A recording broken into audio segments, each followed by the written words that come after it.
3교시 들어가겠습니다. 이번에 어디 보시냐면요. 224쪽에 보시면은 224쪽 세법 용어에 대한 정의가 나왔죠. 세법도 법이고 법은 항상 맨 처음에 공부할 때 여러분 뭐죠? 법률 용어가 아닌데 익숙하셔야 돼요.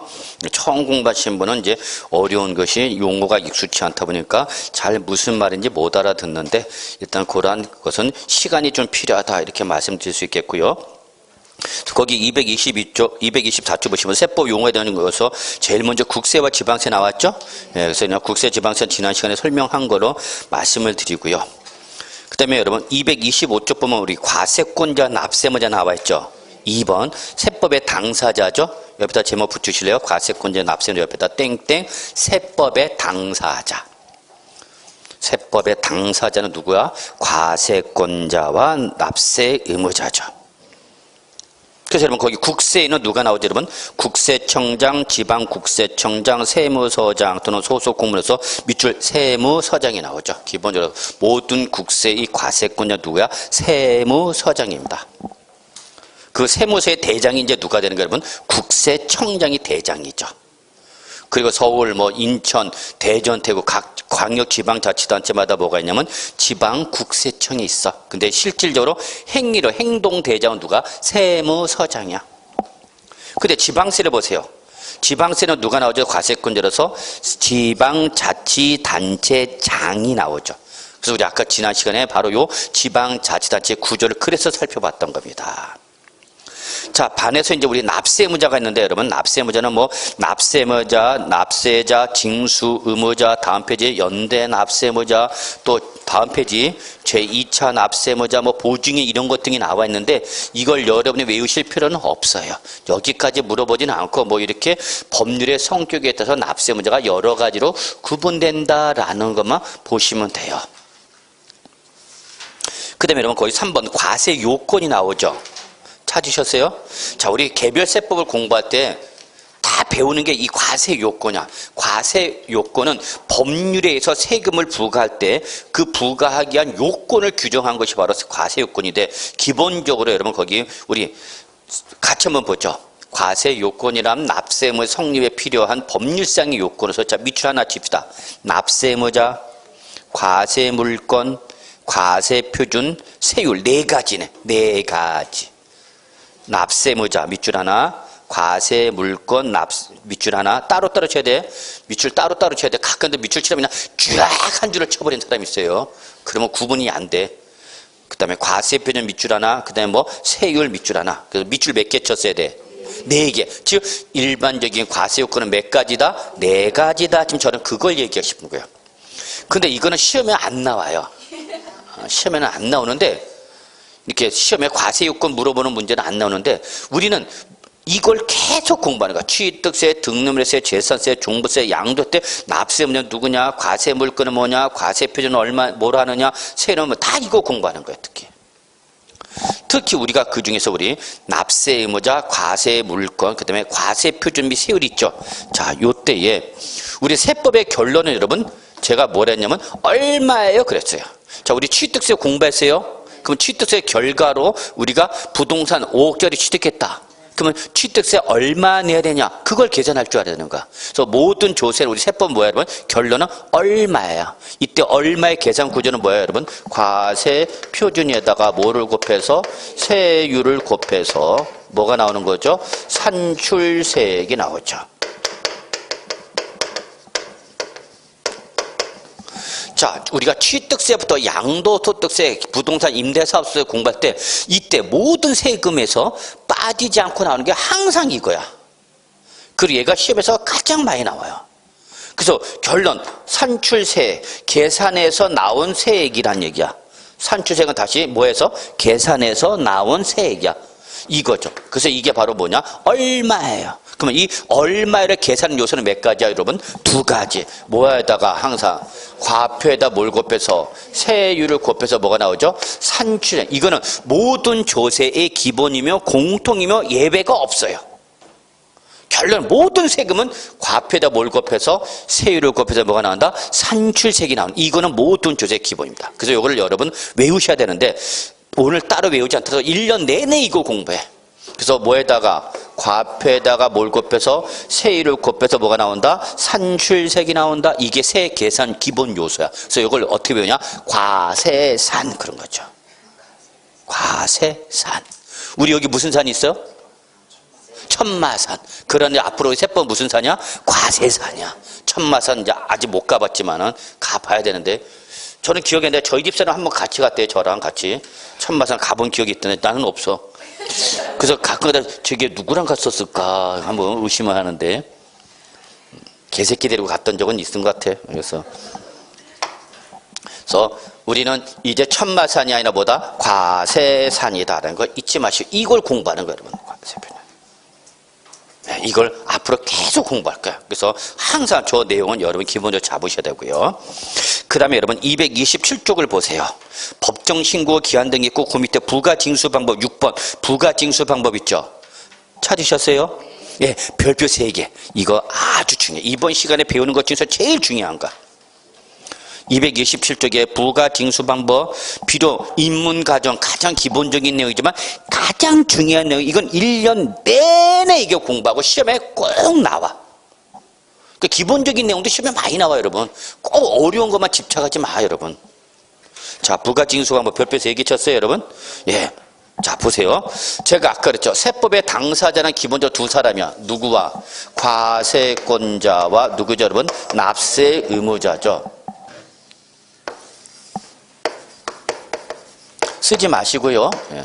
세법 시간에 여러분 핸드폰 꺼내셔도 괜찮아요. 그래서 제가 어느 정도 판서를 하고 나면은 핸드폰 사진 있죠, 여러분? 예. 사진으로 찍으셔도 돼요. 굳이 이걸 자꾸 제가 설명할 때마다 이걸 쓰려고 막 집착하신 분 있으면 설명을 못 들어. 그럴 필요 없어. 저는 그렇게 생각합니다. 그래서 제가 어느 정도 판서면 여러분 카메라 들어갖고 그냥 찍어. 요즘은 젊은 친구들 잘 안 써. 그래서 제가 증권금융 강의만 젊은 친구들 오면은 그냥 가만히 쳐다보고 뭘 강조하는 잘 눈도를 크게 뜨고 쳐다보다가 제가 어느 정도 판서가 됐다 싶으면은 그냥 카메라 들고 뚝뚝 찍는 거야. 그리고 집에 가서 갈 때 올 때 그 카메라 찍힌 사진 봐.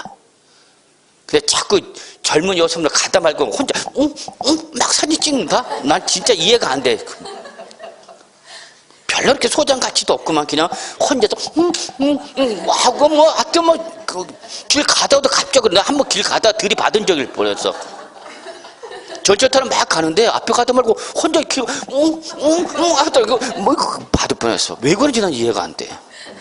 심지어 뭐 전체 버스 나는 지금 뭐 버스 타는 중 뽕뿅 애명할 씨 샵별표 좀 아이고 씨.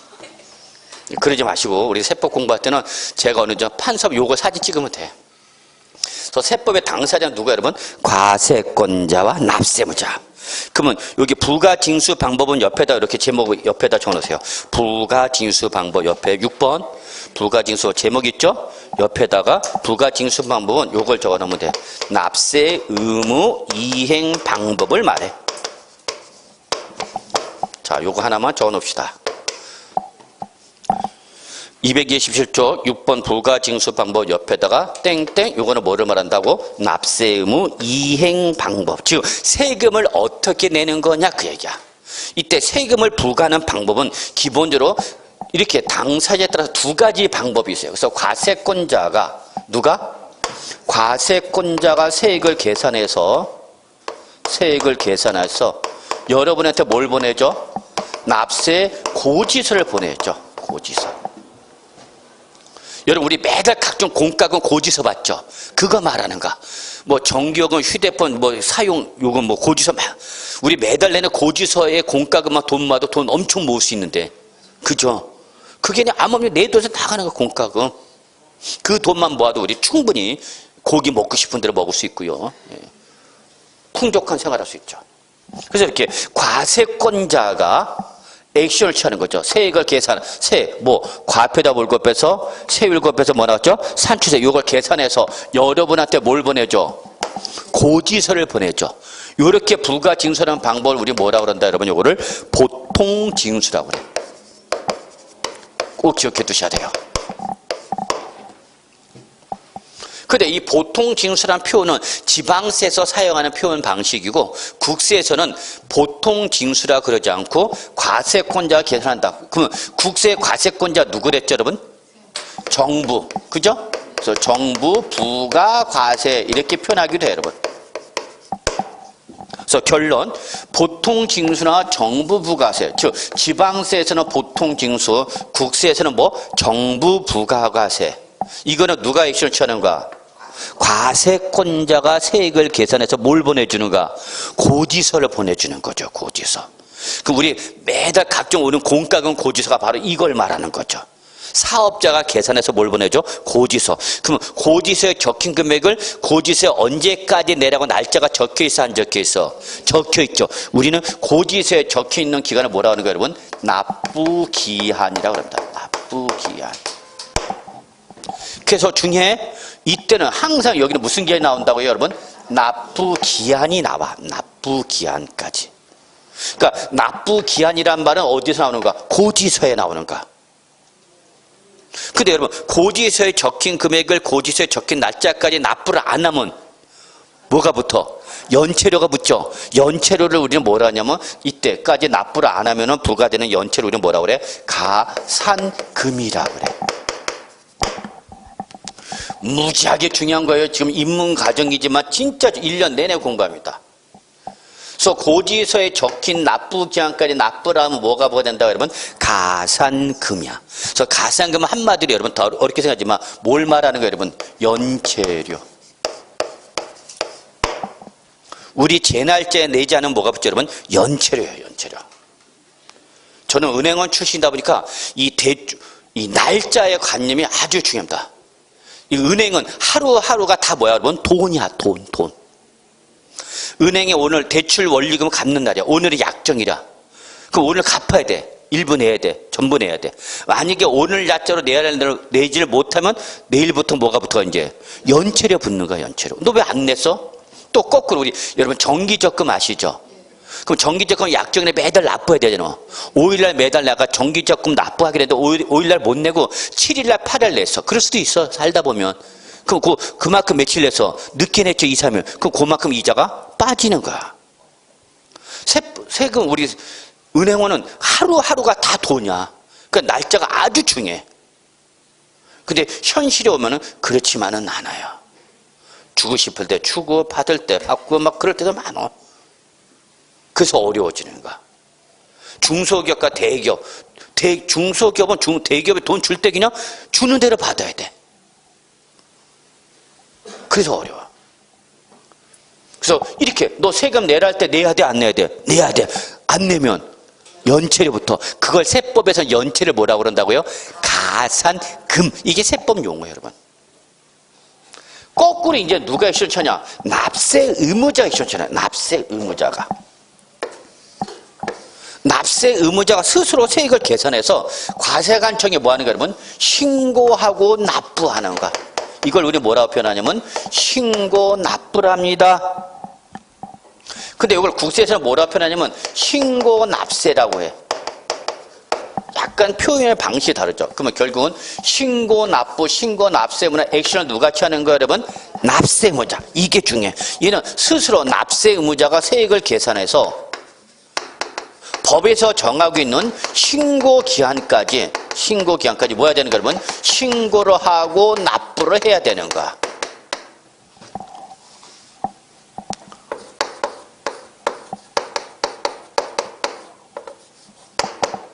이걸 우리 뭐라고 표현한다, 여러분? 신고 납부 또는 뭐 신고 납세. 오늘 당장 못 외워도 괜찮아요, 여러분. 우리 1년 내내 이거 한다. 취득세 할 때도 이 말 나오고, 등록면허세 할 때도 이 말 나오고, 재산세 할 때도 이 말 나오고, 종부세 할 때도 이 말 나오고, 양도세 이 말 나와. 이게 다 시험에 나오는 것들이에요, 여러분. 꼭 여러분 어려운 것만 나오지 않아. 쉬운 것도 많이 나와요, 여러분. 그럼 여기서 여러분 다시 한번 꼭 정리할게 있어.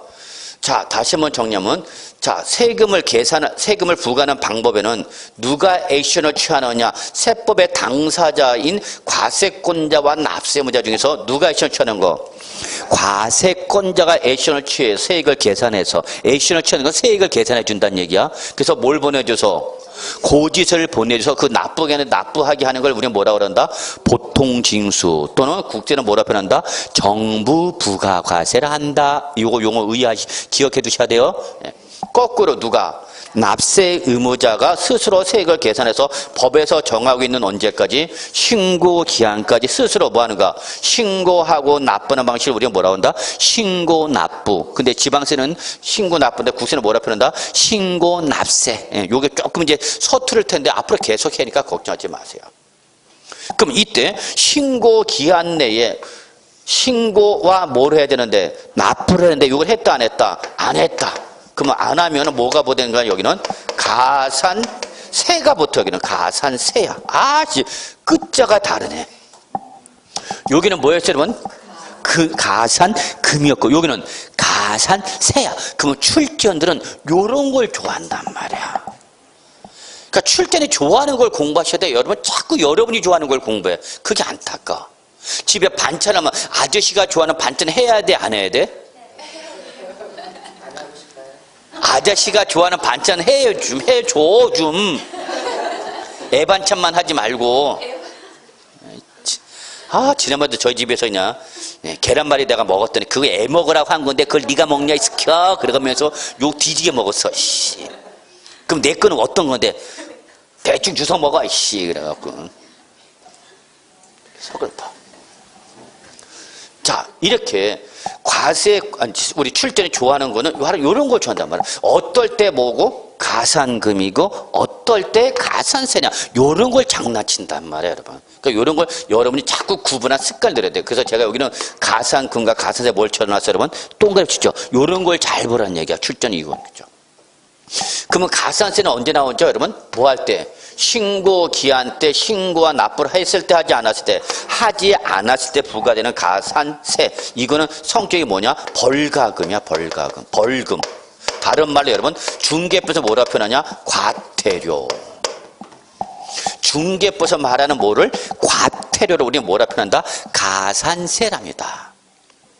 나중에 우리 중개법에서 배우시겠지만, 중개사로서 가장 큰 의무 중에 하나가 부동산 거래 신고야. 그래서 여러분 공인중개사가 되셔서 무슨 계약을 체결하면 부동산 매매 계약을 체결하면 계약 체결부터 이제 2월 달부터 이제 60일이 아니라 며칠로 바뀌죠? 30일로 바뀌죠. 아직 안 했나? 제가 조금 앞장서서 나갔네. 배우실 거예요, 여러분. 그래서 6개월, 작년에 개정이 됐는데 요게 6개월간의 경과 규정을 둬갖고 금년 2월 중순부터는 이제 부동산 거래 신고 기한이 60일에서 며칠로 30일로 바뀌어. 이미 바뀌었는데 개정되자마자 시행하는 것이 아니라 6개월간의 기한을 준 거야, 경과 규정을. 그러면 여름에 공인중개에서 부동산 매매 결체하면 계약 체결부터 일정한 기한 이내에 시장, 군수, 구청장한테 부동산 거래에 대한 실질 거래를 반드시 뭐 해야 돼? 신고해야 돼. 이 매매가 있었고 실질 거래가 얼마 신고를 해야 돼. 시장, 군수, 구청장이다. 근데 안 했어. 그러면 안 했어. 하라고 그랬는데 안 했으니까 중개법에서 뭐가 부과돼? 그 공인중개 때 과태료. 이렇게 뭘 하라고 그랬는데 안 했을 때 우리 세법에서 뭐가 부과되는가? 가산세야. 그러면 신고를 안 했다. 그럼 뭐가 부과되는 거냐면 신고 불성실 가산세가 부과돼요.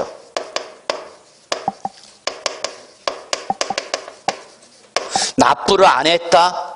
그러면 이때는 납부를 안 했으니까 뭐가 부과돼요, 여러분? 납부 불성실 가산세가 부과돼요. 끝자 다 뭘로 끝났죠? 세. 뭘 하라고 그랬는데 안 했어. 그럼 가산세야. 근데 고지서에 적힌 그러니까 납부를 안 하면 뭐예요, 여기는?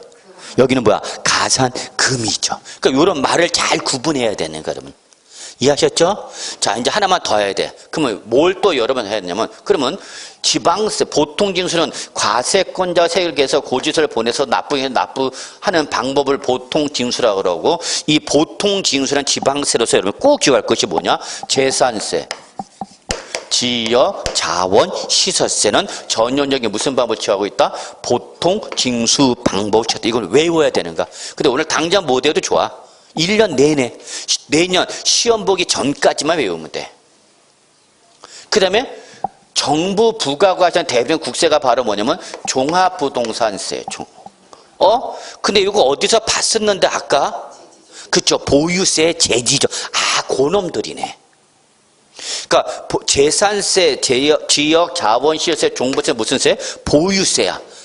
얘는 보유세의 특징이 한 번만 내는가 매년 내는가. 매년 이게 특징이야. 보유세의 가장 중요한 특징은 보유하는 기간 동안 매년 정해진 날짜에 납부래.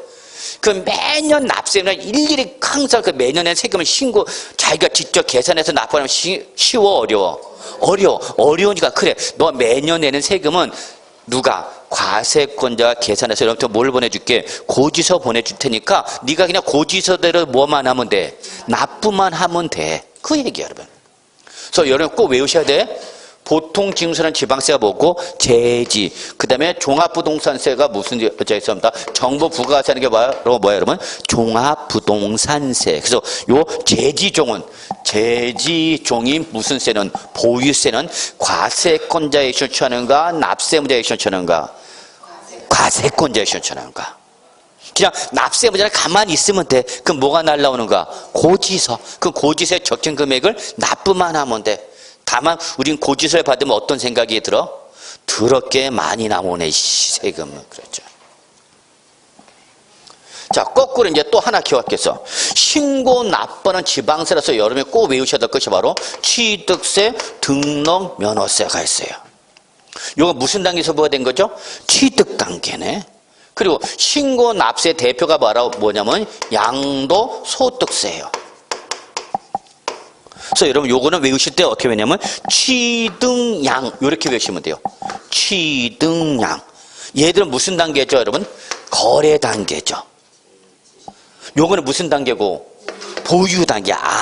보유 단계 때는 매년 내니까 이거는 세무서장이나 과세권자, 지방자치단체는 과세권자 세액을 계산해서 뭘 보내주고? 고지서 보내고, 매매라는 뭐가 있으면 거래가 있게 되면 그 거래에 인해서 취득세, 등록세, 양도세는 납세무자가 스스로 그 행위가 있을 때 뭐 하는가? 신고하고 납부하는 거죠. 이렇게 구분하는가? 그러니까 취득량은 무슨 세모 여러분? 신고 납부 세모. 얘는 특징이 무슨 단계야? 거래 단계. 그럼 거래는 매년 일어나는가?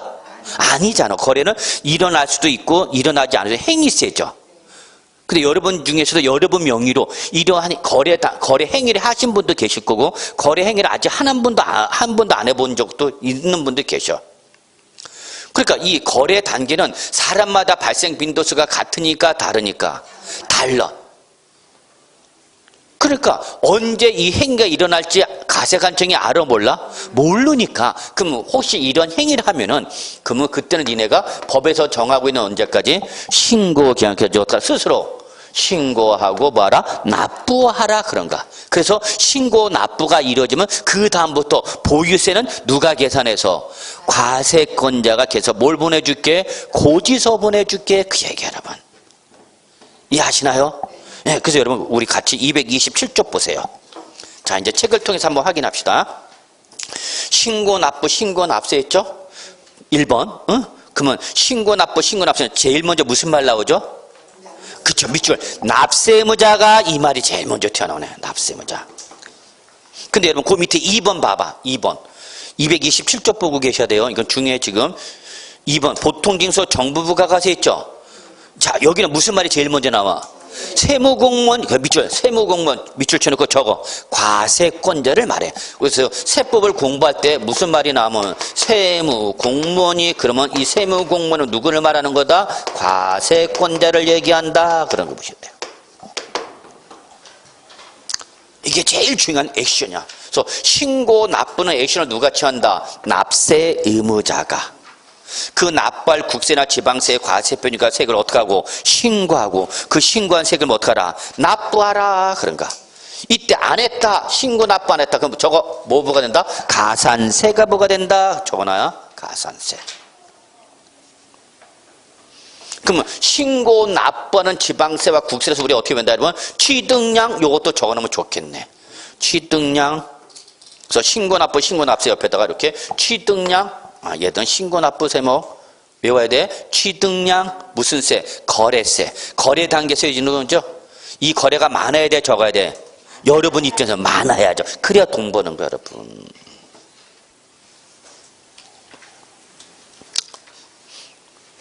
자, 근데 2번 보통징수 정부부가세는 누가? 세무공무원, 즉 누가? 과세권자가 납세 고지서를 해당 납세무자에게 뭐예요? 발급해서 국세나 지방세를 징수하는 걸 우리는 뭐란다? 보통징수 또는 정부부가세는. 그래서 적으세요. 뭐야? 제지종.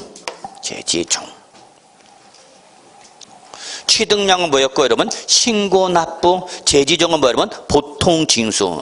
이거 1년 내내 공부해요 여러분. 1년 내내. 설마 1년 내내 공부하는데 못 외울까? 예, 못 외우는 경우도 많아요.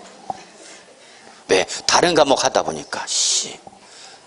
세법도 하면은 여러분, 세법은 하면 그래도 여러분 효과가 나오는데 이 세법의 투입을 잘 못해. 민계공중 쫓아가다 보니까. 그래서 그래 여러분. 그래서 이거 꼭 좀 기억해 두시죠. 근데 하나만 더 합시다. 이 시험에 나오는 건 뭐가 나왔냐면 이 중에서 취득량, 제지종도 중요하지만 자 여기 보세요. 전형적인 신고납부는 뭐 여러분? 취득량. 전형적인 보통징수 방법 뭐 여러분? 제지종. 그런데 여러분 이 종합부동산세는 제가 어디에 적어놨죠? 정부 부가과세세 먹입니다라고 적어놨죠.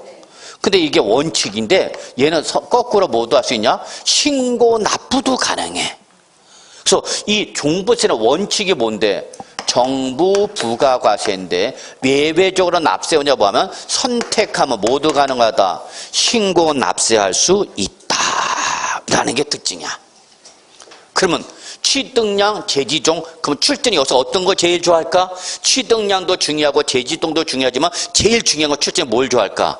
종부세를 좋아하는가? 왜냐면 종부세는 원칙이 뭐지만 정부 부가과세인데 납세문자 뭐 한다면 선택한다 뭐 할 수 있다 여러분? 신고 납세했기 때문에 출제는 바로 종부세를 좋아하는 거. 제일 좋아하는 게 종부세 여러분. 그래서 시험에 얘가 나오는 거야. 시험에 이렇게 나서 최근에 다음 중 정부가 부가과세함이 원칙이나 예외적으로 납세의무자가 선택하면 신고 납부하시는 게 뭐냐 이렇게 놓고 취득세, 등록세, 재산세, 종합부동산세 이런 식으로 예를 딱 드는 거죠. 그럼 뭘 얘기하는가? 종합부동산세 찾아내란 얘기야. 그러니까 공부를 할 때 뭐가 중요한 건지 잘 보셔야 되는 거야. 그래서 일단 외우셔야 되는 거 첫째, 외워야 돼. 뭐 결국 공부는 외워야 되는 거죠. 이해만 하면 안 돼. 그죠? 외워서 고사장 가서 기억나야 되잖아. 그러면 자 마무리합시다. 세법의 당사자는 누군데? 과세권자와 납세무자인데 과세권자가 세액을 계산해서 고지서를 보내서 납부하게 돼서 그 납부에는 납부를 안 하면 뭐가 보대? 가산금이 부과되는 대표적인 지방세와 국세를 우리는 보통징수 또는 정부 부가과세를 하고 이때 요 보통징수하거나 정부가세는 우리는 어떻게 한다? 제지종. 이때 여기 나온 제지종의 공통점 뭐다? 보유세. 한 번 낸다, 매년 낸다. 매년. 그러니까 매년 내는 세금을 일일이 납세문자가 계산하는 것이 아니라 누가? 과세권자가 계산해 준 거죠. 근데 매매라는 무슨 단계에서? 거래 단계에서 있게 되면 납세무자가 스스로 뭐해서 신고해서 납부하는 거죠. 그래서 세액을 계산해서 신고 납부하는데 신고 납부를 안 하면 뭐가 부과돼? 가산세가 부과되는데 이러한 대표적인 지방세와 국세가 뭐다? 취득량이 있다라는 거죠. 오케이 여기까지? 여러분. 자, 근데 특히 이 중에서 기억할 건 뭐는? 종합부동산세 원칙이 뭐지만 정부 부가과세지만 나는 납세무자 뭐하면 선택하면 고지서대로 내고 안 내고 직접 뭐 할 수 있다? 신고 납세할 수 있다. 그래서 종부세는 원칙이 뭐고 정부 부가과세 예외 뭐가 돼? 신고 납세가 되는 거예요 여러분. 이런 게 시험에 나온다. 그러면 여러분 여기서 잠깐 생각해 봐요 여러분. 왜 굳이 종합부동산세 뭐가 날라왔는데? 고지서가 날라왔는데 고지서대로 안 내고 내가 직접 뭐 한다고 여러분? 신고 납부. 그런 경우는 어떤 경우일까? 왜 굳이 자기가 직접 신고가 납부한다고 할까? 고지서에 적힌 금액이 많을 때 적을 때 많이 나왔을 때지 많아요. 난 그러면 그대로 나와 안 나? 안 그대로 내겠다 안 내겠다? 안 내겠다는 얘기죠. 야 그렇게 많이 나오는 거 아니야. 대표적인 것이 바로 뭐냐면 내가 올해 팔았어. 내가 올해 부동산을 팔았는데 팔은 매수자가 뭐를 안 하고 있는가? 등기를 안 하고 있는가?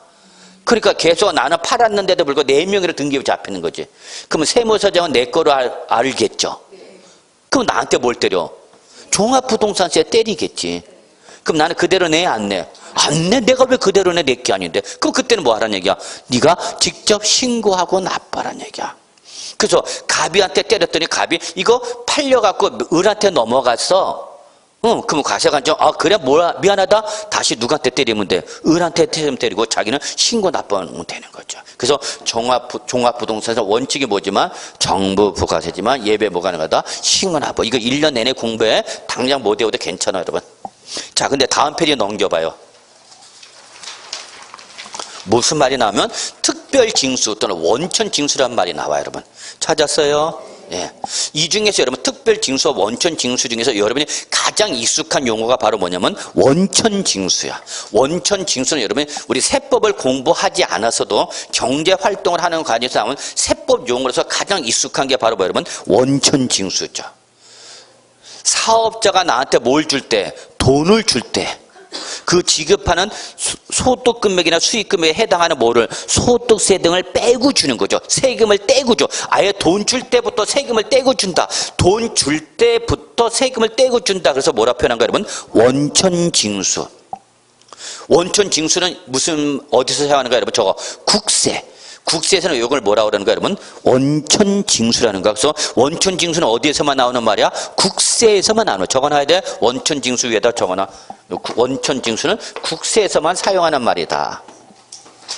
근데 지방세에서는 요거를 원천징수라고 그러지 않고 뭐라고 표현해 여러분? 특별징수. 그래서 결국은 원천징수와 특별징수는 같은 말이야 다른 말이야? 같은 뜻인데 표현이 달라. 그래서 특별징수는 어디서 사용하는 용어고 저거 지방세.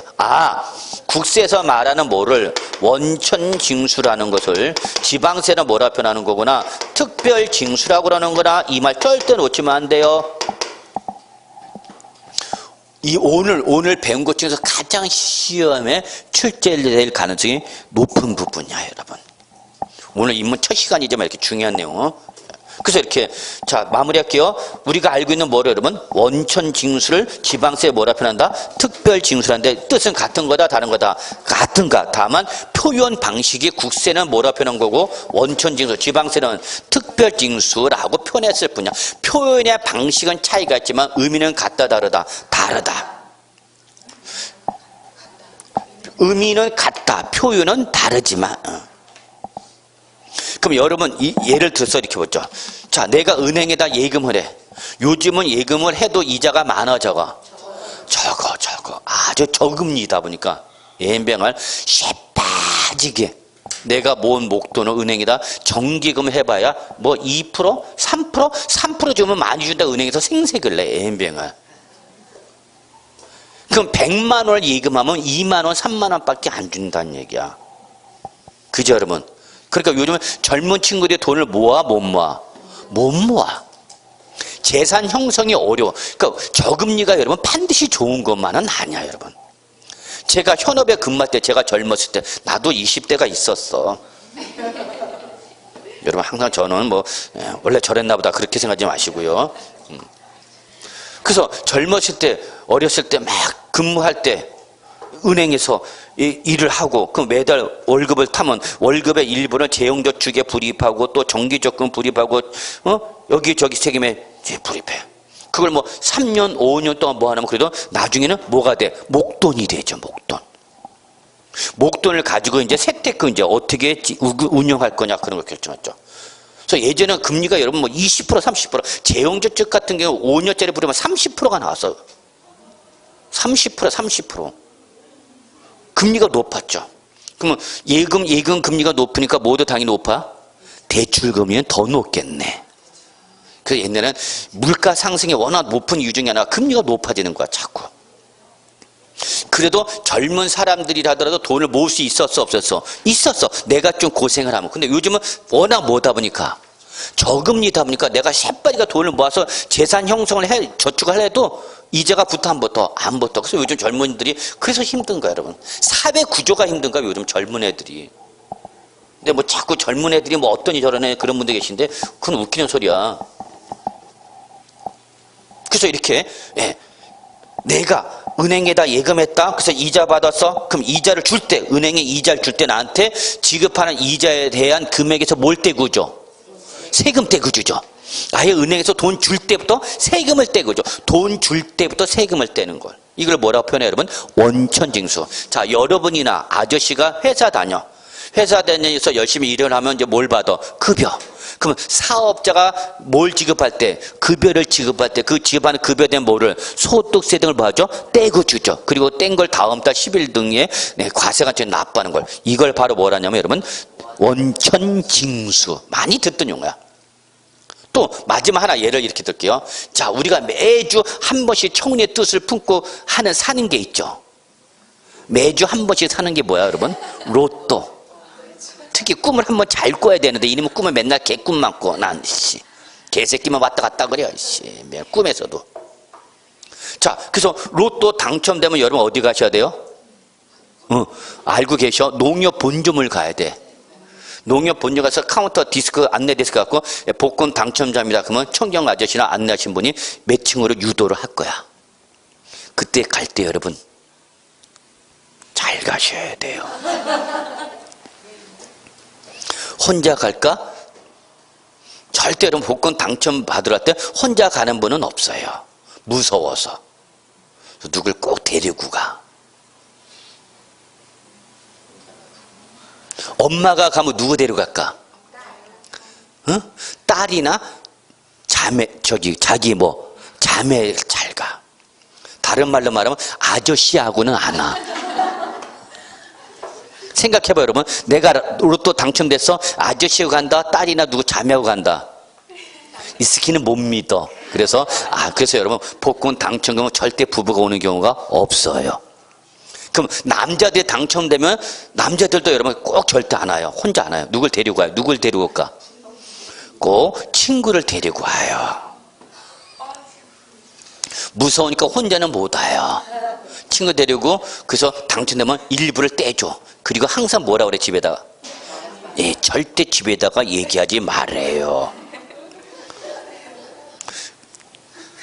그러면 다른 말로 말하면 우리 집 아저씨가 로또 당첨될 수 있었을 수도 있겠다라는 거죠. 그래서 오늘 집에 가면 즉시 뒤져보는 거야, 계좌.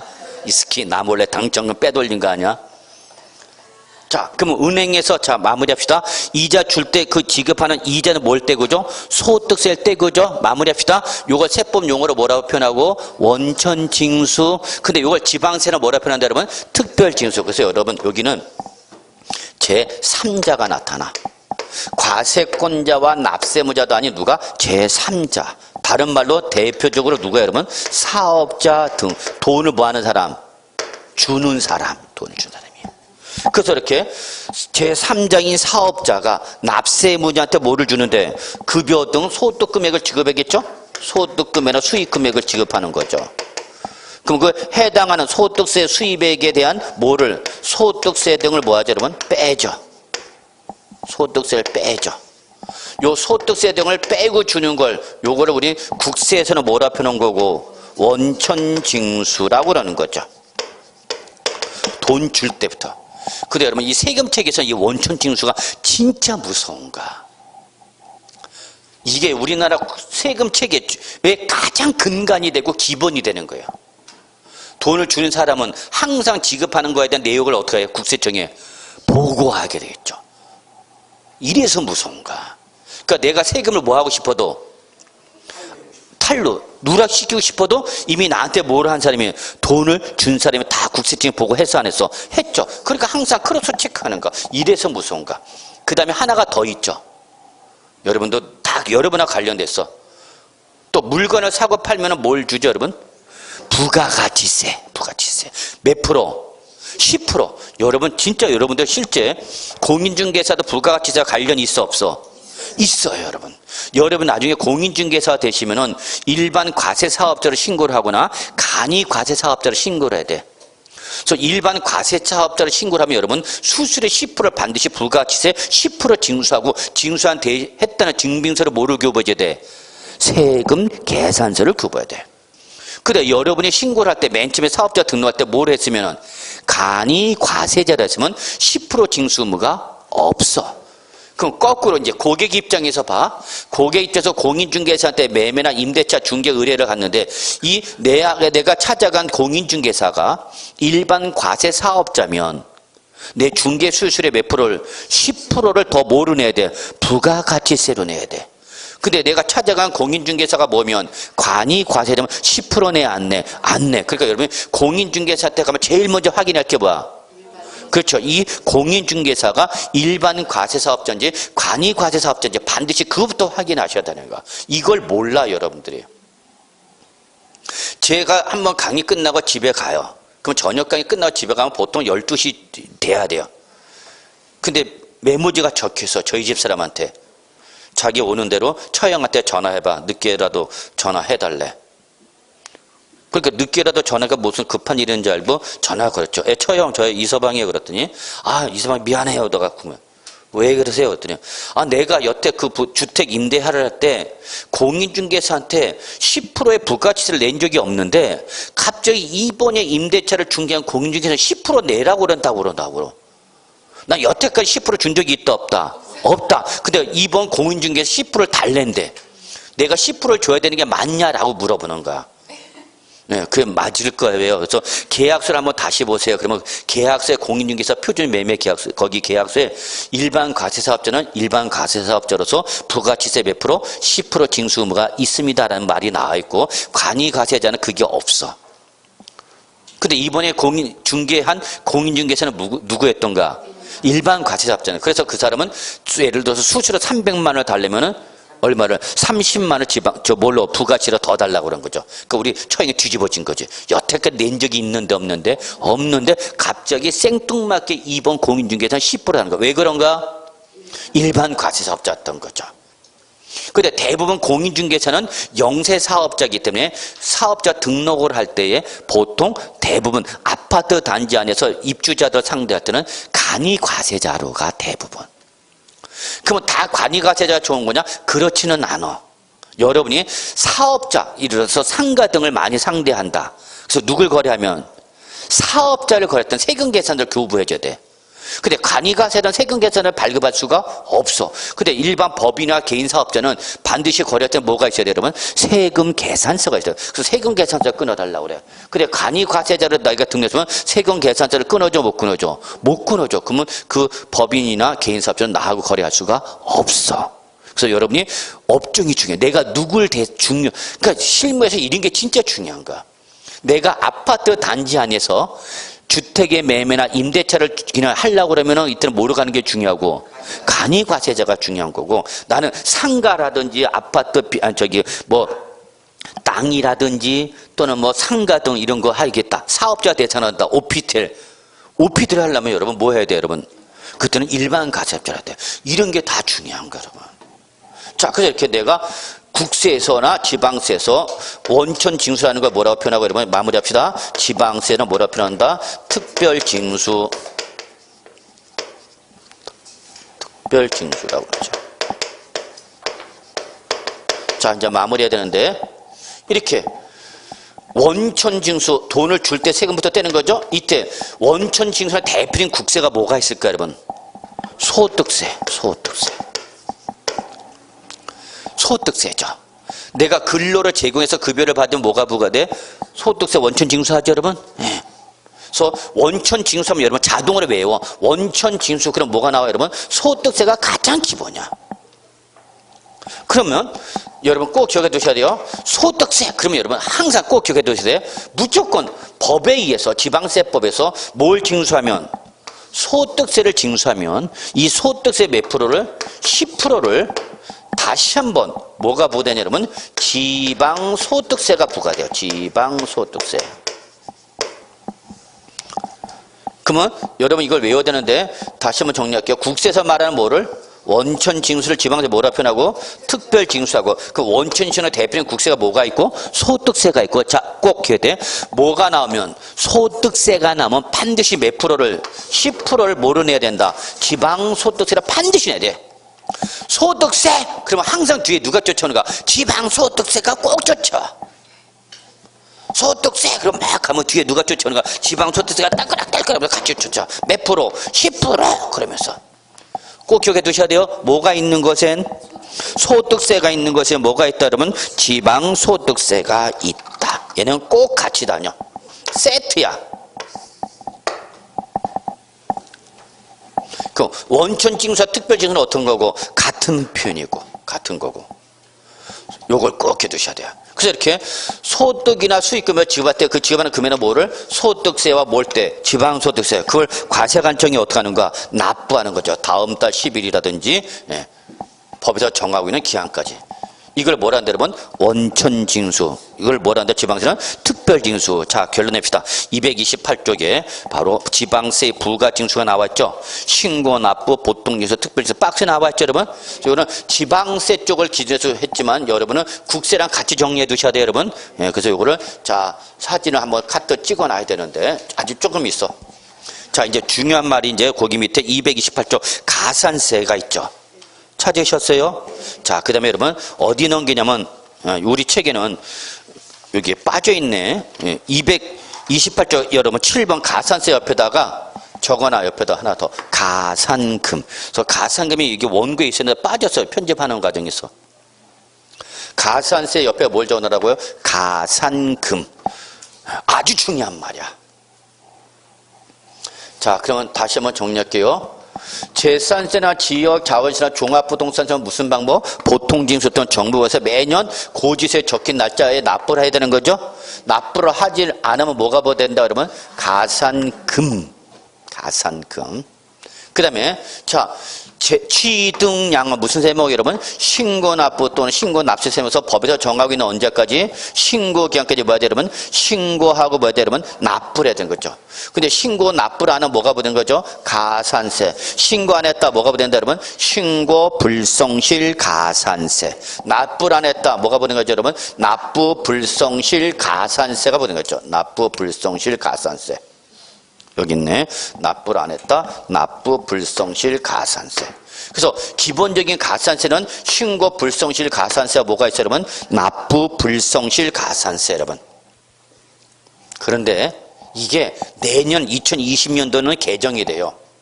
그래서 국세냐 지방세냐에 따라서 국세냐 지방세냐에 따라서 일단 지방세에서는 자 보세요. 지방세에서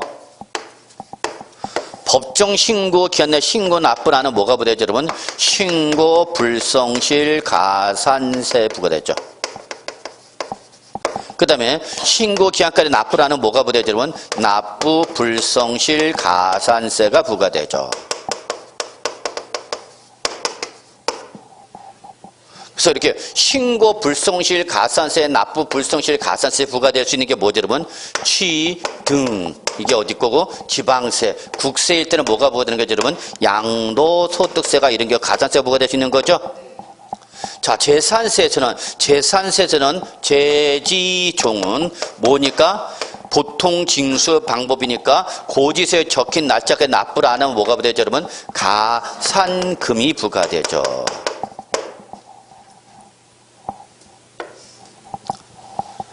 근데 내년부터는 요게 국세 쪽에서 개정이 일어나갖고 여러분 국세 쪽에서는 신고를 안 하면 역시 신고 불성실 가산세는 부과되는데 내년부터 2020년부터는 납부 불성실 가산세와 가산금이 지방세에서는 어떻게 있지만 나누어 있지만 국세에서는 나누어지지 않고요. 요거를 뭘로 부과되냐? 납부 지연 가산세로 통합됩니다.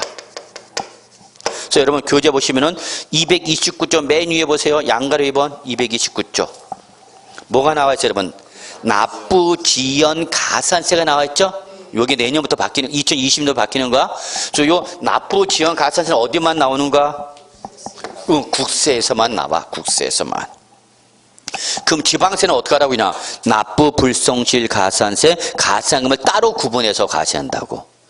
다시 한번 지방세에서는 뭐와? 납부 불성실 가산세와 가산금을 따로 구분하지만 어디에서는 국세에서는 요걸 납부 불성실 가산세와 가산금을 구분하고 안 하고 요거를 하나로 합쳐. 이걸 뭐라냐? 일원화라고 그래. 일원화. 합쳤다 그 얘기야. 일원화 하나로 합쳐서 뭘 바뀐다 여러분? 납부 지연 가산세로 바뀌어. 좀 더 자세한 내용은 이제 개정된 내용이 확정되면 그때 설명을 드릴 거예요.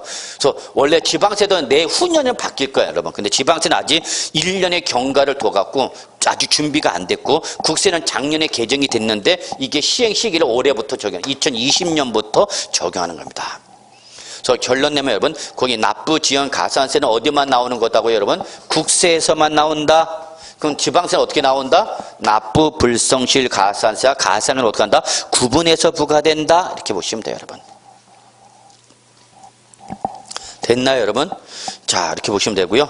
그 다음에 여러분 어디 보시냐 230쪽 보세요. 다 왔어 이제 끝이야 이제. 자 230쪽 보면 누가 나오죠 여러분? 특수관계인이 나오죠. 나와요 여러분? 네, 자 이제 특수관계인이 뭐냐라고 외우실 필요는 없어요 여러분.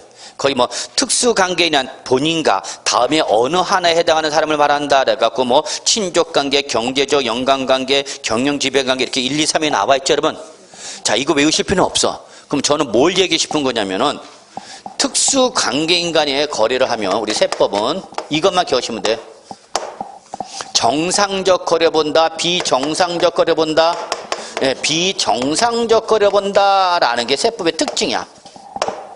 사고 파는 매매 당사자 또는 임대차 당사자가 누구지간이면 특수관계인 간의 거래면 이때는 우리 이 거래를 세법상 정상적으로 인정해주고 안 해주고 안 해주고 비정상적인 거래로 봐.